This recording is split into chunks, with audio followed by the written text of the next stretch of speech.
भगवंताचं नामस्मरण केलं पाहिजे. घेई घेई माझे वाचे गोड नाम विठोबाचे.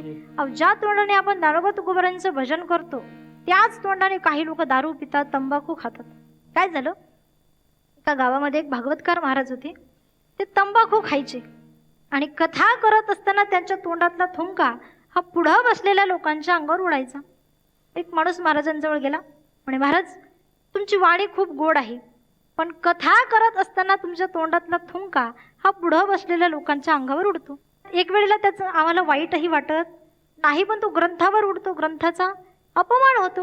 महाराज म्हटले तुम्हाला माहिती आहे का, अरे जेव्हा मी कथा करतो तेव्हा माझ्या तोंडातून गंगा वाहते.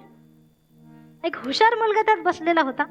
घरी गेला, एक पुडी घेऊन आला, महाराजांचं दर्शन घेतलं. म्हणे महाराज ही पावडर तुमच्या तोंडात टाकायची. महाराज म्हटले बाळा, अरे पावडर तोंडाला लावतात, तोंडात नाही टाकत. नाही म्हटलं तोंडातच टाकायची. महाराज म्हटले का रे. म्हणे महाराज 22 वर्षापूर्वी माझे आजोबा वारले आणि त्यांची अशी इच्छा होती की त्यांच्या अस्थिया गंगेत टाकाव्या.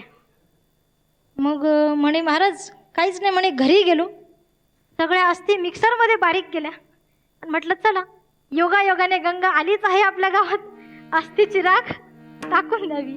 विठ्ठल विठ्ठल.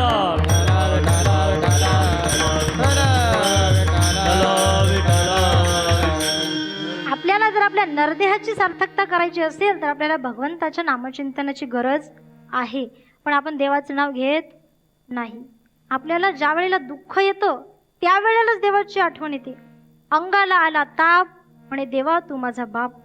अंगाचा गेला ताप, म्हणे देवा मी तुझ्या बापाचा बाप. अशी आपली भक्ती आहे. या जगामध्ये लोक दुःख आल्याच्या नंतर देवाची आठवण करतात आणि सुखात देवाला विसरून जातात. दुख में सुमिरन सब करे, सुख में करे ना कोय. जो सुख में सुमिरन करे तो दुःख काहे को होय.